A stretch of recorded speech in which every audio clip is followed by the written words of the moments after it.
The name Audioslave occurred a vision, a shaman-like vision, and you don't stand in the way of something like that. We've been throwing around names, trying to come up with something that we felt would describe the music, that would describe the attitude of the band. And that's difficult to do, especially because there was such a diversity in what was going on musically. And then one day I was struck by lightning, and the name actually just popped into my head. And I thought, that is going to be all-encompassing in a sense.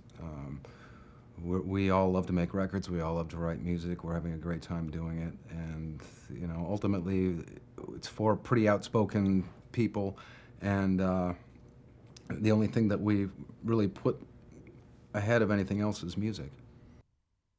I mean, Rick has been a collaborator and co-conspirator for some time, and when beginning of 2001, we started thinking about what we were going to do next, Chris Cornell's name was the one that came to the surface, and you know, and Rick was shouting it from every rooftop. He was dying to hear what it would sound like with us playing together. We have been big fans of Soundgarden and Chris Cornell. Actually, one of the main influences on Rage Against the Machine for our first record was Bad Motorfinger. Probably Bad Motorfinger and the first Cypress Hill record were two of the CDs that were in the studio a lot, and you can hear that on that record. For me, the only thing that matters in what makes a great record, it's the only thing that matters. It can be you know, four kids who can, you know, hardly sound like they're playing their instruments backwards, and it can be a great band, or it can be the four greatest musicians in the world who absolutely suck when on a stage together.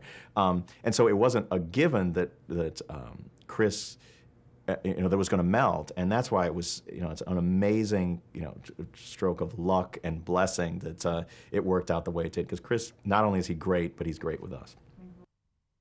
Zach had left the band, and we were kind of figuring out what we were going to do, and we were still tossing around, maybe finding someone to sing for Rage Against the Machine. And so when Rick came at us and said, why don't you jam with Chris Cornell, and then a rehearsal got scheduled to where we were going to go meet Chris Cornell, it was more than just, for me at that time, it was more than just we're going to jam with Chris Cornell, you know. That in itself made my hair stand up, but then it was like, and Rick Rubin wants to produce it, and we don't even have any songs done. I've never really listened to a producer before, and in this situation, I really took it upon myself to let the producer do his job. And the main reason for that is that I trusted him. He's done things in the past that I would have thought were horrible ideas, and they became really good ideas. When he brought up the idea of me playing with Tom and Tim and Brad, I just sort of went with his instinct. And having done that, I thought, well, you know, let's see what he's like as a producer. And he was very involved from pre-production all the way up till even now. You know, he's an opinionated guy. He was at the video shoot, and I hadn't listened to the song in a while, and I got there late, and they were about to turn the cameras on, and I couldn't remember the second verse. I didn't remember what the words were. All of a sudden, I see Rick smiling and shaking my hand. I hadn't seen him in a while, and I said, what's the second verse? I don't remember. And he knew it. So that's Rick Rubin for you.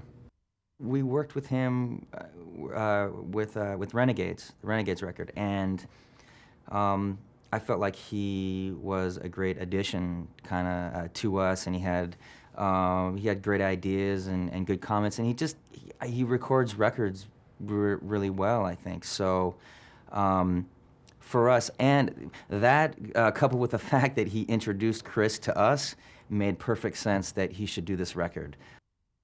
Rick Rubin was actually the one who suggested that we get together, and you know, Chris has been one of my favorite vocalists of all time, so it was very exciting to me to actually do that. So I just remember the first time we got in a room together, first jam session, I remember just kind of closing my eyes, putting my head down and playing, and you know, hearing that voice that is just so unique and powerful, and all of a sudden he's in a room with me, and it was actually really surreal.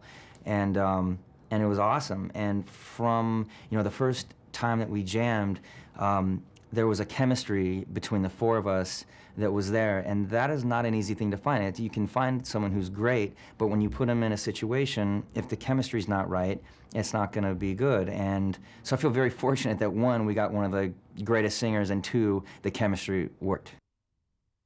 We would just jam, just have fun, play some music, see what happened. I had a pretty cavalier attitude towards it. I got there and figured I'm going to know within 10 minutes. And within 10 minutes, I knew that it would be great. But I stuck in there for maybe an hour and a half.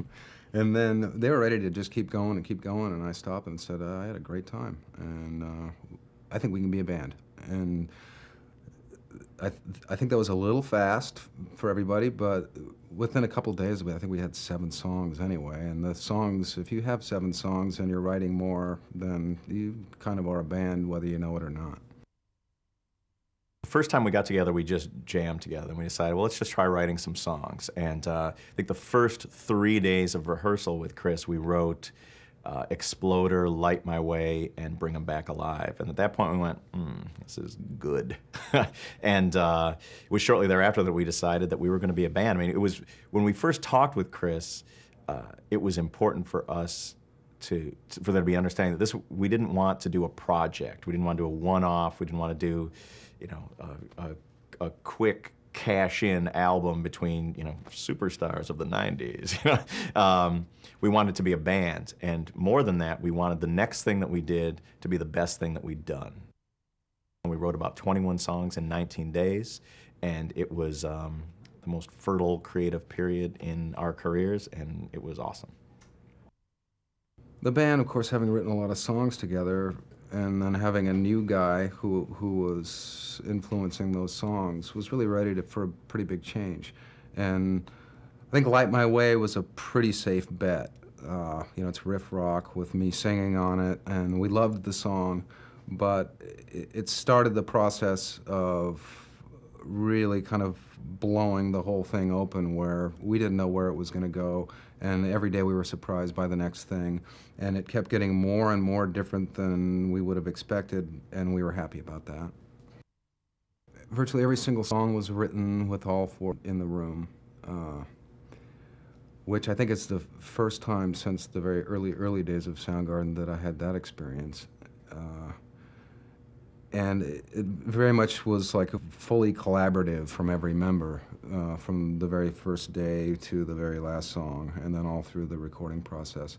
And it's one of those dream band situations that a musician thinks about, like, wouldn't it be great if I just met these guys that I get along with, that are on the same page as me musically, and then we're really prolific, and it seems to be just effortless to write a bunch of great songs. That's what it was like. You hope that by making music that is real, that people will gravitate towards it. Because we were not making, it was a very real and innocent way of, you know, making this record. It was just like, what do the 4 of us sound like when we're in a room together? We're having a great time as friends, rocking mightily. Some people are still stuck on the old band, and they don't want to hear something different. So it takes time, I think, for people, and people don't always want change, you know. So, but you know, it's vital to us, you know, to be able to move forward. For a while, we were going to call the record The Struggle, because that's kind of what it was, you know, and it just ended up not needing a title. You know, I think I've always been a fan of, like, the first record of a band, you just call it the name of the band. I just saw there was a cover of Rolling Stone recently. I think it had the Vines on the cover, and it said "Rock is back." And I was like, "You think rock is back?" Like, dude, you got no idea how back rock is about to be.